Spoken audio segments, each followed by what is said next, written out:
Hello, welcome to another episode of Cotton. And today I have a special guest, and he's Professor Arun Kumar, who is a very renowned economist, and he taught in many important distinguished universities in India as well as abroad. And he has also written many books, particularly on black money and black economy. And we actually heard a lot of things from him at the time of demonetization.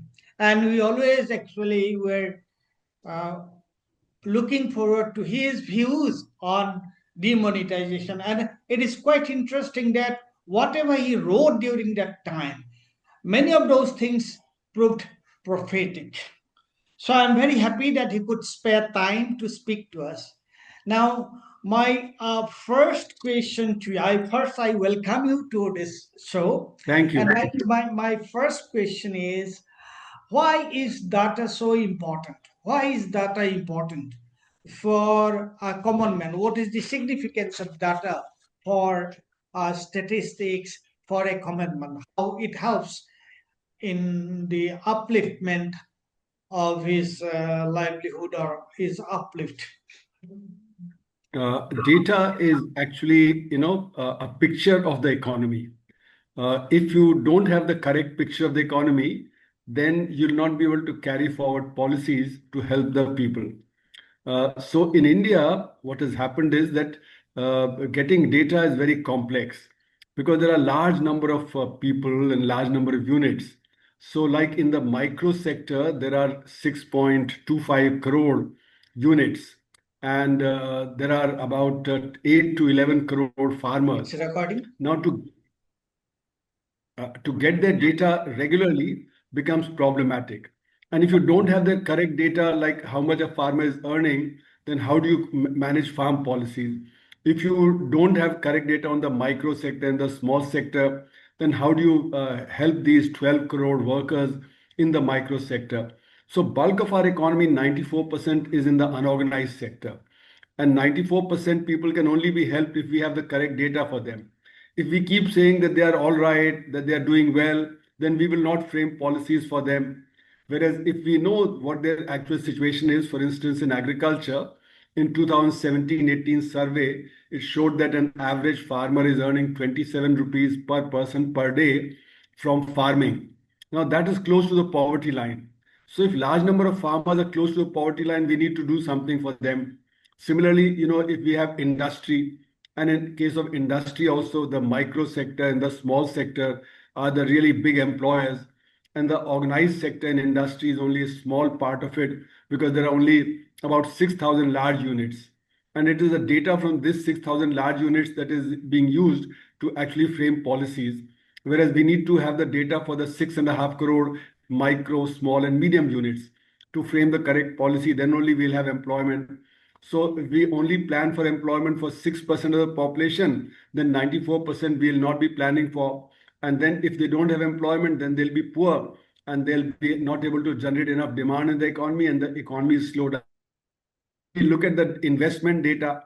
The investment data also comes largely from the organized sector. And if we look at the Reserve Bank of India, they give you the data on capacity utilization. That data is also only from the organized sector. Now, if that data is used, then we will not be able to plan properly for the other unorganized sector. So like this, if we don't have data, then we are not able to plan for those segments which are not properly represented or not represented at all. And that's why I say that in the Indian economy, the unorganized sector has been invisibilized in data, and therefore it is invisibilized in policy. Because if the government keeps saying we are the fastest growing large economy, that we are now the fourth largest economy, then it seems everything is going well. We don't need to make any special provisions.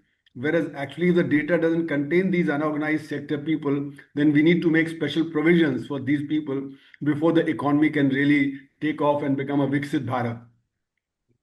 Great, actually. My before I go to the next question, next written question, something has come to my mind after listening to you. Now the thing is that okay, there's a there is an organized sector and there is an unorganized sector.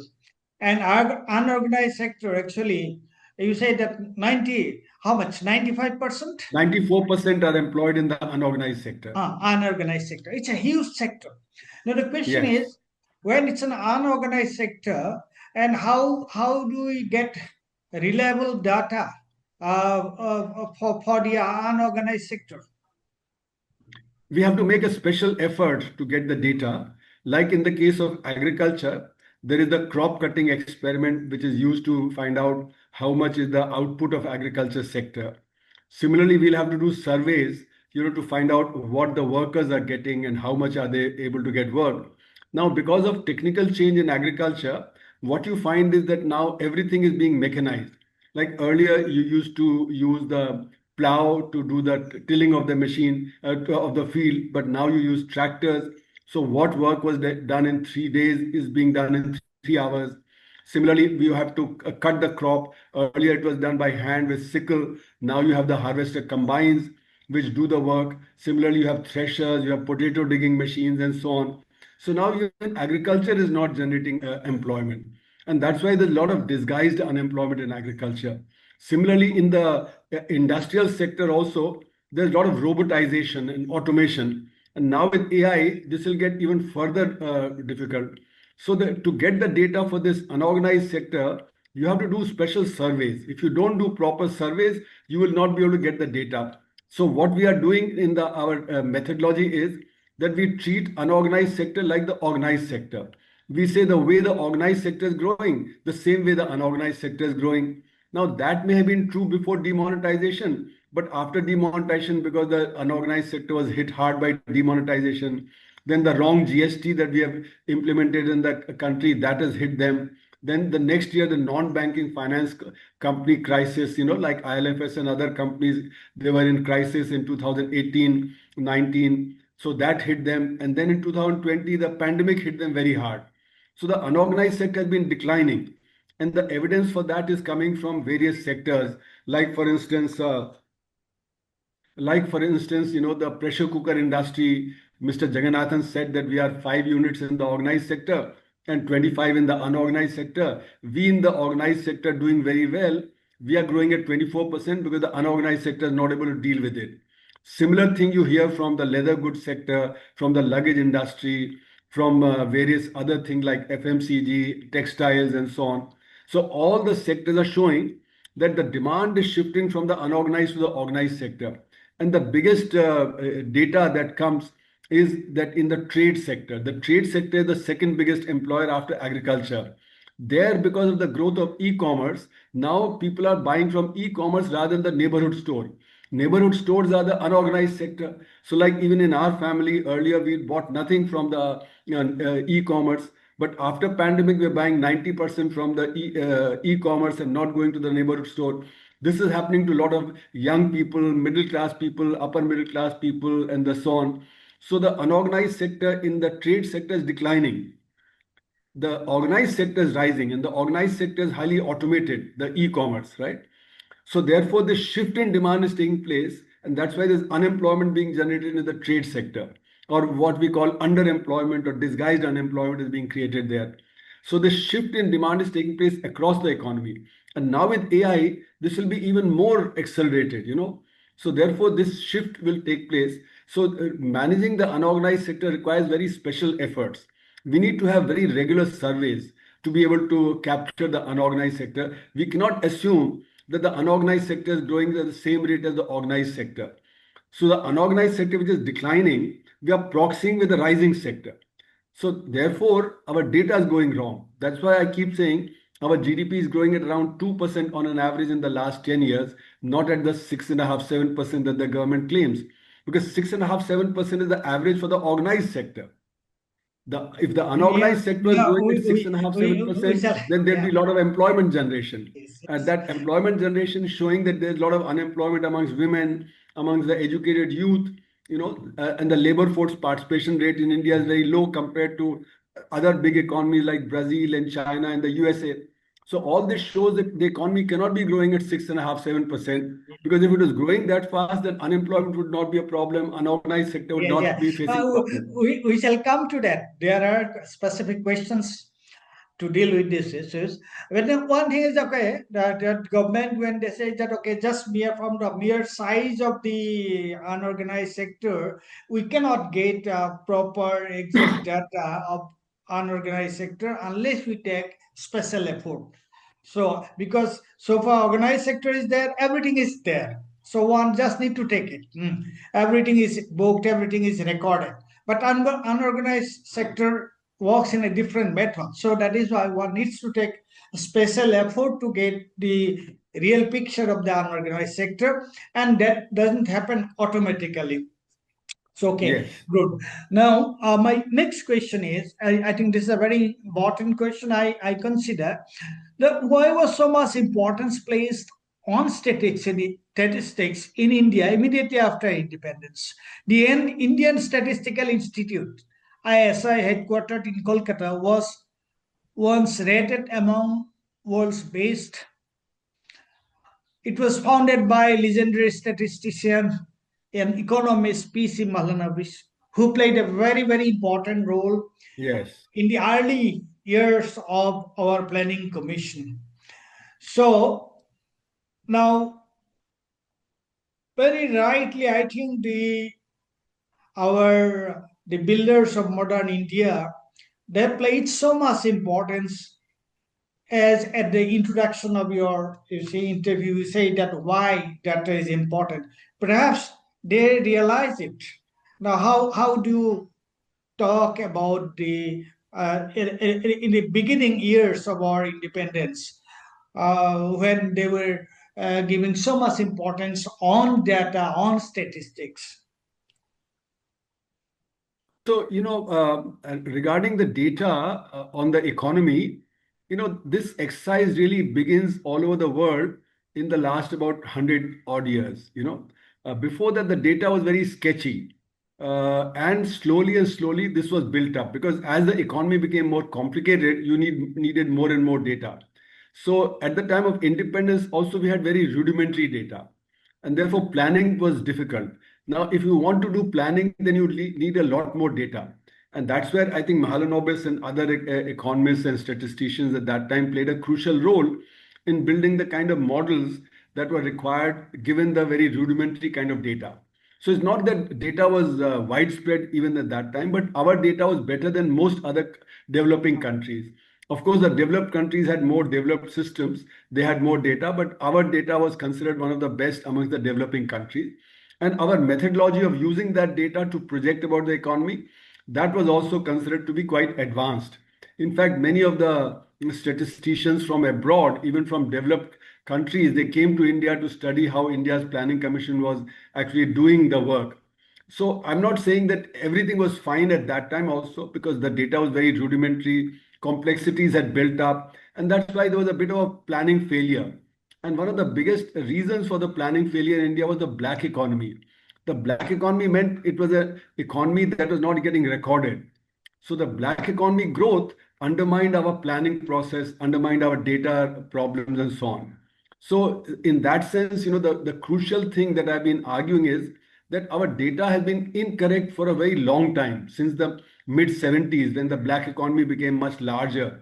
In the 50s and the 60s, the black economy was only 4 to 5%. It became 7% by 1970. So 4 to 5 or 7%, you can manage.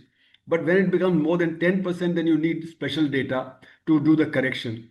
So that's why my argument is that our planning failed because we are planning for the wrong amount of steel, wrong amount of transportation, wrong amount of financing, because there's a black economy on top of the white economy. So our data was beginning to fail and our methodology was beginning to fail from the 70s onward itself. But now what has happened is that we are putting special emphasis only on the organized sector. Now, that was not the case earlier. We put emphasis on everything, unorganized, organized. But now the government is saying we'll organize the unorganized sector. Now, the unorganized sector cannot be organized because if you look at agriculture, 85% of the farms are below 5 acres. There are half acre, 1 acre, 2 acre farms which can never become organized. Similarly, in industry, we have 6.5 crore small and micro units. Now these average employment is 1.7. Now that 1.7 can hardly do financing or marketing or technology development, so they'll never become organized. You can only kill the unorganized sector, but you cannot make it organized. So you have to have a policy framework in which you deal with the unorganized sector, whether it's agriculture or whether it's industry or services. So therefore, our focus has become wrong. So that's why the problems have got compounded in the last 10 years. Yeah. So actually, our forefathers, they okay, the data was rudimentary. That was just the beginning time, but they somehow realized the importance of data, and planning was Yes, impossible without proper data. correct. And now they are saying that okay, organized sector will take care of the unorganized sectors. But how come actually organized sector will take care of the unorganized sector, as you have said very correctly, that okay, you can kill them through a very strict jacketing organized sector if you do not take enough, you see, care, enough measures to promote the unorganized sector. So that, I think that's very, very important. Now coming to this thing, that okay, once we might have rudimentary data, but our emphasis on data was, there's no doubt about our emphasis on data, and particularly beginning with the planning commission, Malanovis and others. Sorry. Now, but then what we see in 2025 assessment, the IMF assigned a C grade to India's national account statistics.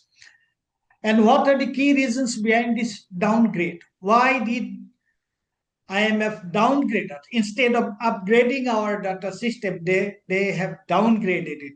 And this is something very serious, it seems. So, IMF has finally accepted what some of us have been saying for the last 10 years, since the time of demonetization. So, that the unorganized sector data is not independently measured. We need to measure it independent of the organized sector because the two are going in different directions. Now, even if suppose they were not going at different directions, but they were growing at different rates, even then we cannot use the organized sector data as a proxy for the unorganized sector data. So the IMF is now recognizing that since last year. And one of the reasons they say is that actually we are using the 2011-12 database. We should have upgraded it in 2021-22. So if we use the old base, then the old kind of production, like for instance, various kinds of production have changed, and therefore our data has to be upgraded. Similarly, they say we are using the consumer price index data, which is 2011.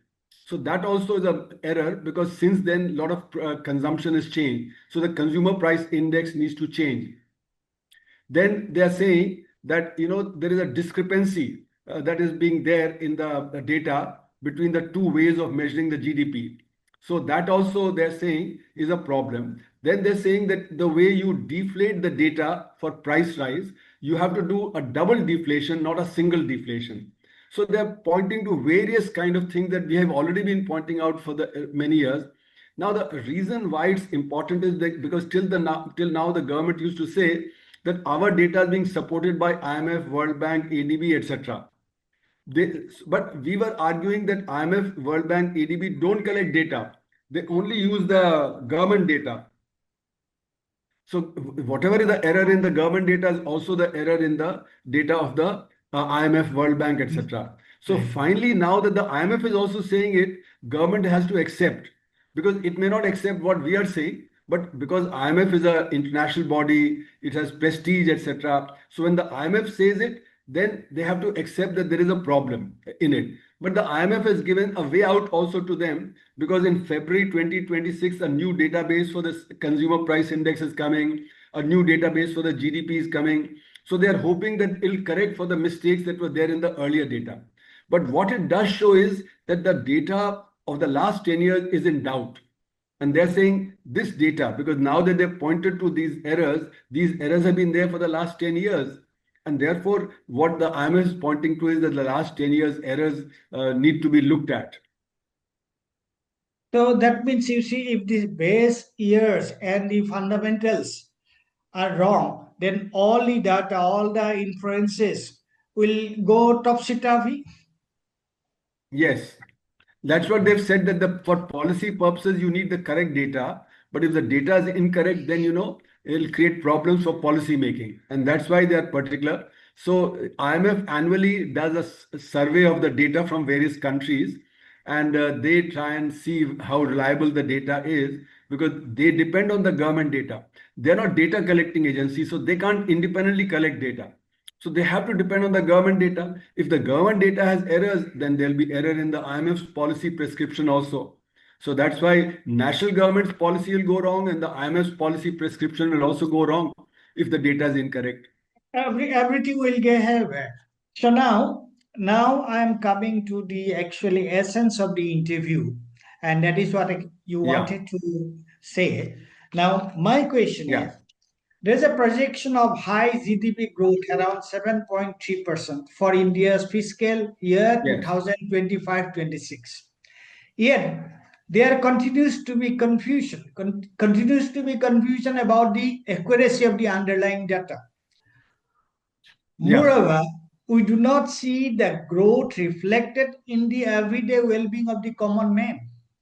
I find this quite right. puzzling. How would you respond to this apparent disconnect? You already actually made some references to it, because if we see that okay, economy is growing very fine, very nice growth, wonderful growth, but we do not see that being reflected in reality, in the life of the common man Yes, on the street.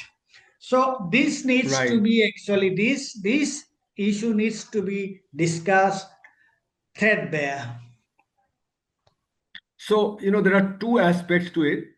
First is that suppose the government data is correct. Even then, the distribution in the economy is skewed in favor of the wealthy people and the rich people, because the government is focusing on the organized sector, not the unorganized sector. So therefore, what's happening is the organized sector is growing, but the unorganized sector is decreasing, and therefore the disparities are growing. So the growth rate of suppose even 7% or whatever the government claims it to be, that is reflecting only the organized sector growth. That's not reflecting the unorganized sector growth, and the unorganized sector is decreasing, and therefore the disparities are growing. And that's why the unorganized sector faces unemployment problem, it faces inflation problem, and so on. And that's why its incomes are not growing, and therefore it's suffering. Second is, if the data itself is incorrect, then my argument is that the economy is not growing at 7.5%, it's growing at more like 2%. And that 2% is also coming mostly from the organized sector.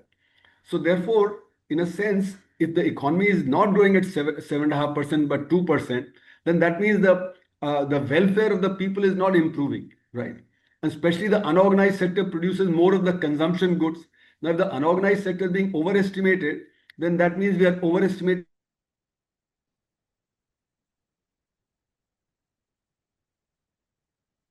economy. And Hello. that's what people are saying, that they're facing hardship because they have unemployment, they have price rise, they have less of income. So all this put together, you know, Yes. Hello. Yeah.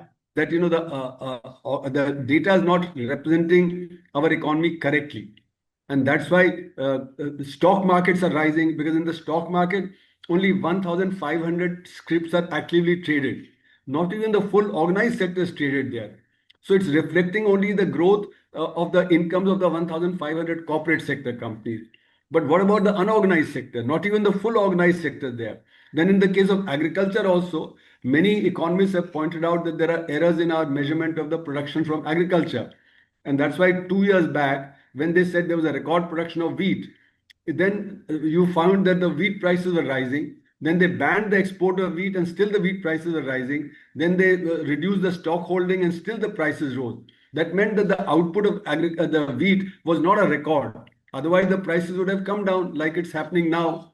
So, therefore, in a sense, what we find is that the people's welfare is not being represented by GDP, because the unorganized sector is not being properly counted, and agriculture is not being properly counted, the micro sector is not being properly counted, and there's a distress.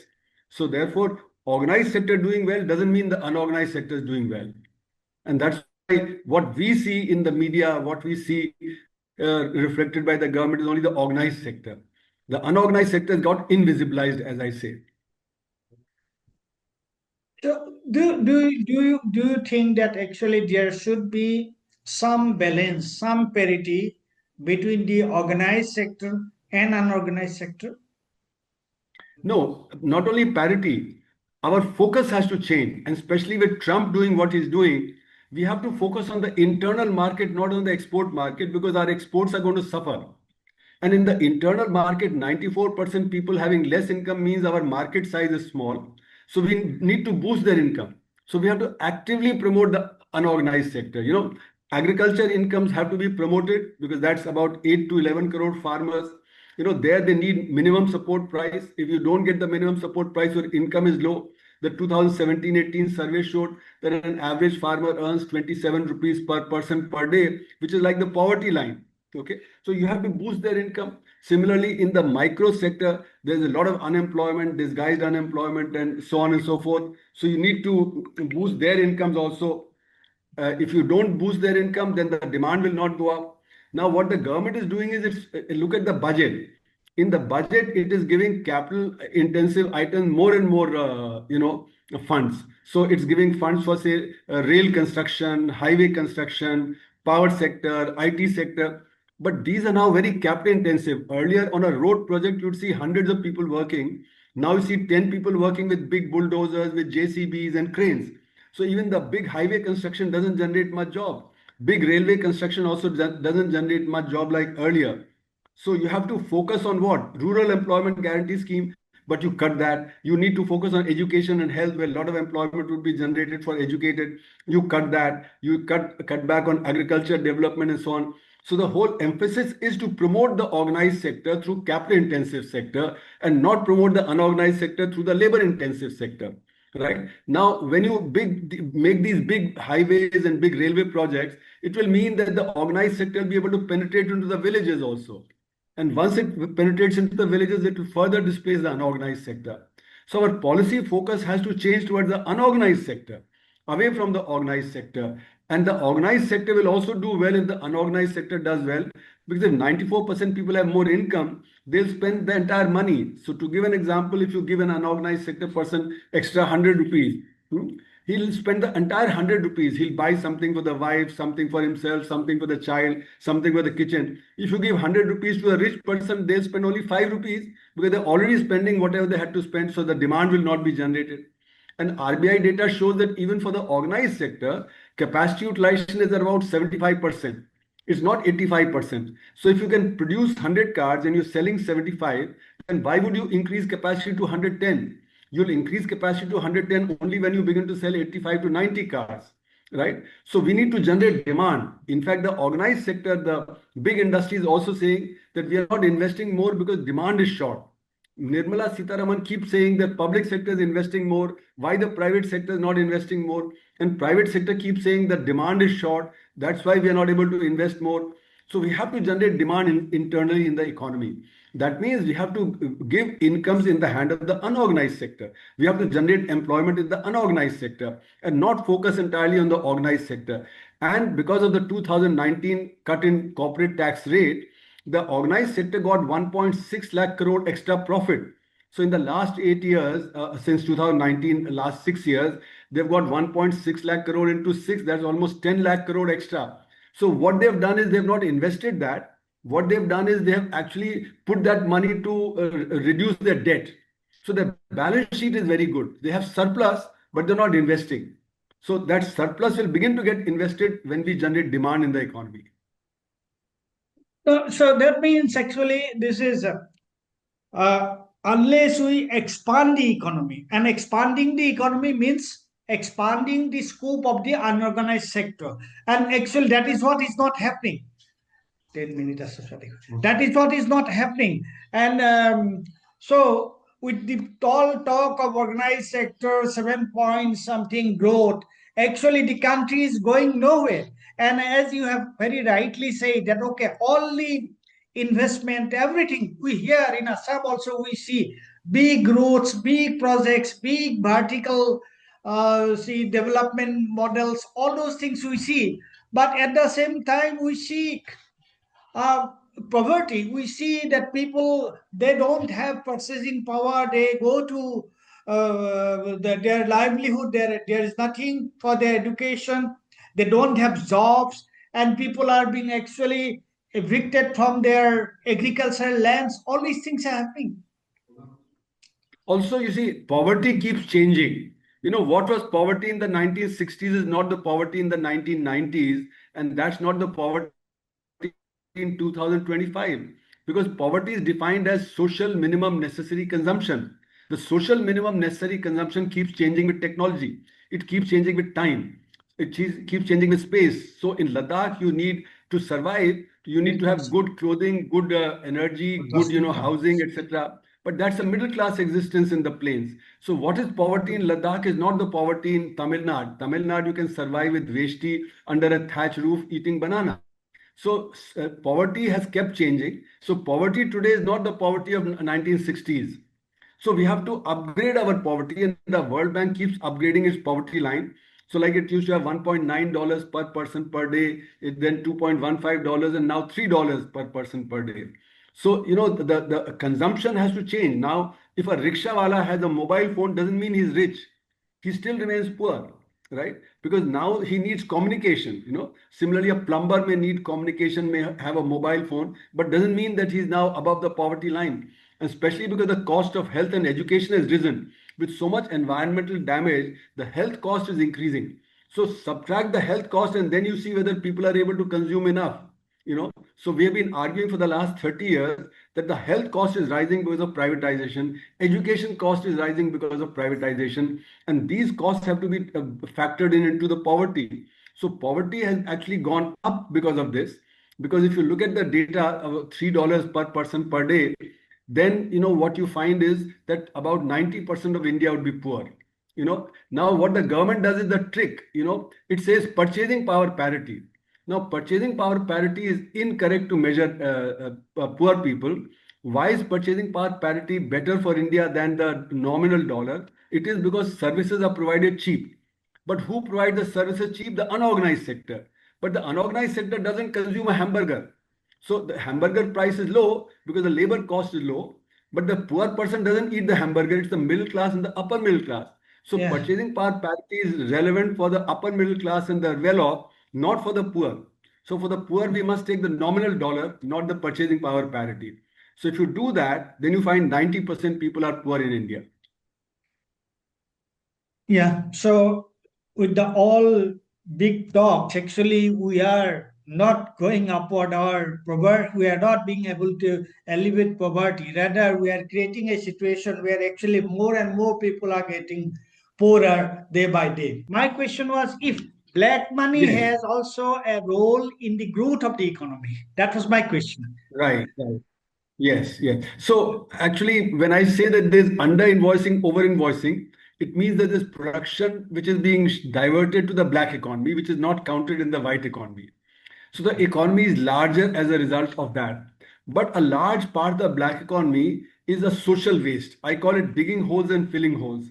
So you Okay. dig a hole at daytime and you fill the hole in the next at night time. So two incomes are earned, but no output takes place. So therefore, what happens is that it is called activity without productivity. So large part of the black economy is a social waste. Like for instance, you cut trees in the forest. Now, instead of cutting it in a planned way, you cut a whole lot of trees, so the environment deteriorates. Similarly, you have river pollution, and therefore you have, ill health. You have air pollution, and because of that, you have ill health. All this means that your medical expenses go up, your doctor's expenses go up now. Now that is futile because if your environment was good, you would not need so much expense. You'd need much less expense.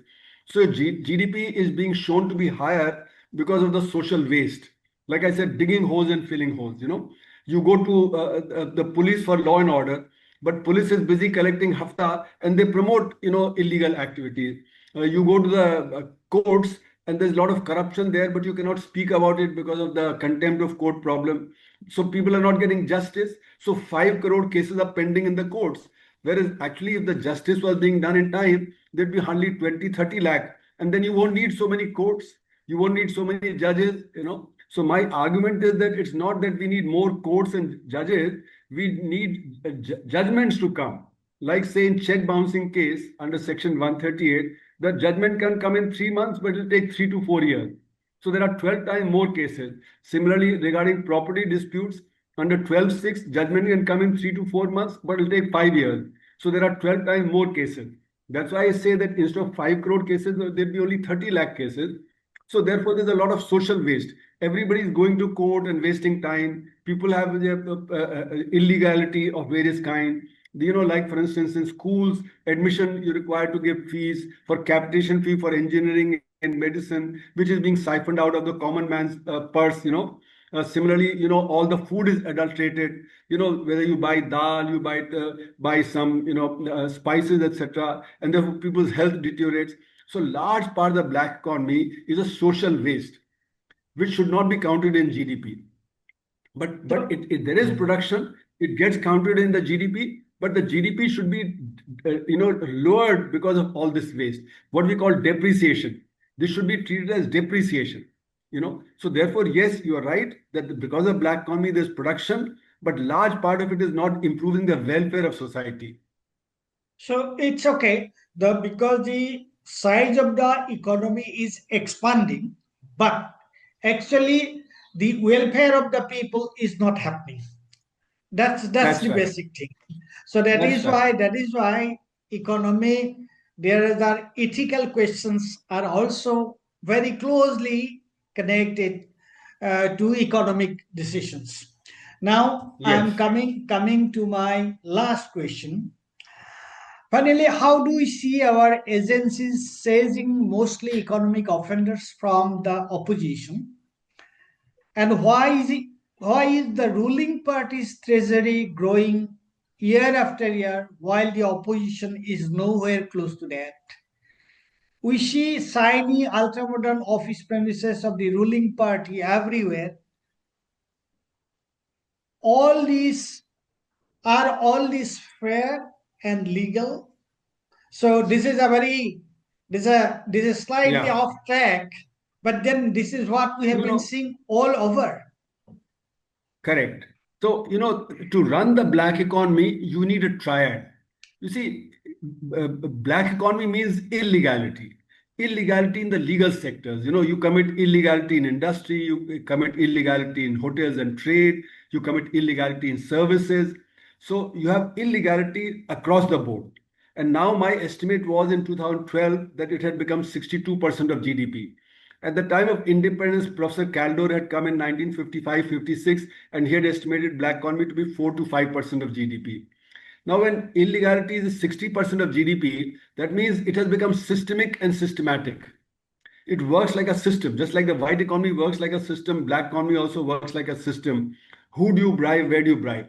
Now, for illegality to become so large, you require the policymaker, the businessman, and the executive to be party. So I call it a triad. The triad consists of the corrupt businessman, the corrupt politician, and the corrupt executive. The corrupt executive consists of the bureaucracy, the police, and the judiciary. So this triad is what is running the black income generation. That's why the ruling party is actually taking advantage of it to actually put down the opposition. This is a systematic thing. They won't check themselves, they'll check everybody else. So like in say Punjab, when the Congress party came to power, it arrested the Akali Dal leader. When the Akali Dal came to power, it arrested the Congress leader. In Tamil Nadu, when the DMK came to power, it arrested the Anna DMK leader. When Anna DMK came to power, it arrested the DMK leader. And similarly, all the regional parties also, you have the same problem where the government can show the file to the opposition leaders and make them keep quiet, saying that if you do this, so therefore the opposition has been weakened by this black income generation because the ruling party can press down on them and it takes advantage of the corruption to fill its coffers. So therefore the ruling party has huge sums of money, opposition is starved of money, right? So it is creating a problem for our democracy because democracy requires a strong opposition. But now the opposition has been weakened, so the real issues of the people, the opposition party is not able to raise. So in spite of demonetization affecting the poor people, the BJP won in the UP rather than being punished because it created this environment in which the opposition could not do much. Similarly, during the pandemic, so many people died and so much problem came, but again the ruling party won because the opposition has been weakened so much they don't dare to come out on the street and protest strongly. So checking only the opposition and ruling party taking advantage means the democracy weakens. So our democracy has been weakened by the black economy, both because it promotes the corrupt, and therefore what happens is crony capitalism has come. The government is helping some of the big business people, okay, like Adani, Ambani, Tatas, like that, and therefore high net worth individuals are leaving the country because they feel that they will be also acquired by these people. So therefore the investment climate goes down. So therefore there are many negatives of this, including a weakening democracy, and the more the democracy weakens, the worse the civil rights will become in the country. So therefore we have to say that, okay, you have to check corruption, no doubt, but check corruption of everybody, not just only of the opposition. The ruling party's corruption also needs to be checked, but that will not happen. So public has to rise up. Public has to become conscious. Public has to become conscious that what is happening in the ruling party, that has to be checked. But unfortunately, in India, we are a very feudal country, and therefore the orders come from above and we all follow. And that's why large number of people say we will vote for the winning party. Why should we waste our vote? Now, nothing can be more undemocratic than saying that we will vote for the winning party and why waste our vote? Because you are voting for that party which is actually going to do damage to you. It might give you some freebies today, but tomorrow you'll be much worse as far as unemployment and as far as other things are concerned. So therefore, we need to create public consciousness about all this undemocratic character of the black economy, undemocratic character of the ruling party. Then only maybe a change will take place. But because education standards are very poor, consciousness is very poor, we are not doing that. Now, it's actually this interview, I must say, it's very enlightening in the sense when we are discussing actually three things basically. One is the organized sector, another is the unorganized sector. One is the proper data. How do we get correct data? And then black economy. And as you have said that black economy actually, okay, it may increase the size, the volume of the economy, but it is the wastage. It is the wastage. It doesn't go to anywhere. It doesn't affect particularly the masses of the people. So that is what maybe we are seeing. We are seeing. Actually, it's a very paradoxical situation. On the one hand, there is growth to show, but on the other hand, that growth is not affecting the life of the people. That is not uplifting Yes. the common man. So it's a very serious situation. Also, I would like to add, I would like to add that the black economy is concentrated in the hands of 3% of the population. 97% suffers from black economy because they have to pay more for school, they have to pay more for their vegetables and fruits and for the health services, etc. So therefore, the black economy is benefiting 3% and against the interest of 97%. And the black incomes are generated by the organized sector, not the unorganized sector, because the unorganized sector incomes are very low. The e-Shram portal, about 300 million people have registered there according to the Prime Minister, and they say that on an average they earn less than 10,000 rupees per month. So 10,000 rupees per month is way below the taxable limit. So therefore, they are not the ones generating black income. The black income is being generated by the organized sector and by some people in the unorganized sector who are businessmen. But otherwise, for the bulk of the unorganized sector, there is an income way below the taxable limit. So therefore, there's a distribution there also, that the benefit comes to the 3% of the black income generation, not the 97%. So now, concluding remarks from you, because with that concluding remarks, we shall end this interview. Now, under the circumstances, what you have described here, what we have discussed, what we discussed between you and me, now the politicians are politicians, political parties are political parties, and we have seen what the ruling party is doing. But what people, the educated section of the people, what is their role under the circumstances? What is the role of the educated person? What is the role of a citizen, the civil societies? So I think we have to distinguish between educated and the civil society. The civil society may consist of educated and less educated people and the simple common man also. But because we are a very feudal society, the feudalism has spread right into our society. We follow orders that come from above. So poor people do not dare to challenge. It is the opposition parties that actually need to mobilize the people. Without that, the poor people don't mobilize because they don't have the capacity to mobilize, they don't have the education, they don't have the understanding. So, what the civil society needs to do is to spread awareness about why we need to be more democratic, why we need to bring about accountability, and for accountability, we need right to information and we need the whistleblowers bills.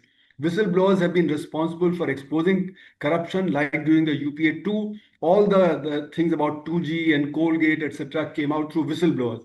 But as you know, in Vyapam's case, 47 of the whistleblowers have been killed. So whistleblower protection is very necessary, but we are diluting the whistleblower protection. So that is one technically, but the main thing is creating consciousness in the public about how undemocratic our system is, how there's illegality which is growing, and people have to stand up to that. And it's not that we haven't stood up earlier, like in 1973, there was a Nav Nirman movement in Gujarat. In 74, there was a JP movement all over the country. Then we had the VP Singh time. We again had some kind of movement in 87, 89 period. And then when the Harshad Mehta episode came in 1992, again there was a movement. Then in 2010, 12, there was the Anna Hazare Ramdev movement. So we've had movements, but they've not sustained. The consciousness of people begins to change with movements. When they begin to realize that things are going wrong for everybody, then they become conscious and they rise up. So we need sustained movement. There are a lot of movements in the country like against displacement, Fish Workers Forum, the Azadi Bachao Andolan, the Narmada movement and so on, but they're not getting together. They need to combine together into a larger force. And therefore, we all have to pitch in together, whether we be in Gujarat or in Assam or in Himachal or in Tamil Nadu. And when this thing happens, like during the national movement, the national movement also came from different parts and coalesced into one big one. We need something like that, a bigger movement which will change the consciousness of people because individuals are very weak and very feudal. When they get better consciousness, they can rise up along with many others. But individually, they cannot rise up. Yeah, no, no, I fully agree with you, except one thing that, okay, at times even the movements also, as you said, the Anna Hazare movement and things, these movements also brought in these people. So there, one has to be little careful about the movements also. The movements have to be democratic. The movements have to be democratic. They have to be secular. You see, liberal principles and those things. Otherwise, at times the movements may also mislead us, as we were misled during the When time. when movements turn into political power, that is Yeah. when. But if movements are sustained, then it doesn't happen. If people are conscious, what happened is that when these kind of Anna Hazare Ramdev movements came, right, there was a attempt to grab political power without creating the wider consciousness. When that happens, then they also turn corrupt or they also turn the wrong We direction. saw we But let me saw also how say how that so let me also say that Aam Aadmi Party's failure is partly a result of the fact that BJP doesn't want Aam Aadmi Party to rise, and therefore in Delhi, the Aam Aadmi Party did some good work, but that has been undone by the BJP because it did not want Aam Aadmi Party to succeed. If it succeeded, Aam Aadmi Party would have, succeeded in other parts like in Gujarat, in Punjab, in Goa. So therefore, there is a roadblock created against movements also. So therefore, the leadership has to sustain it and make the people conscious for a longer time before thinking of political power. yeah.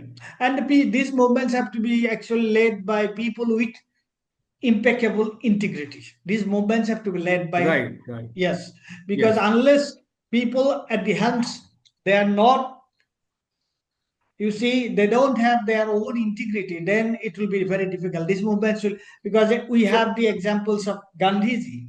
So how he was actually leading this with total, complete integrity, honesty. So there may yes. be we need such people to lead such social movements.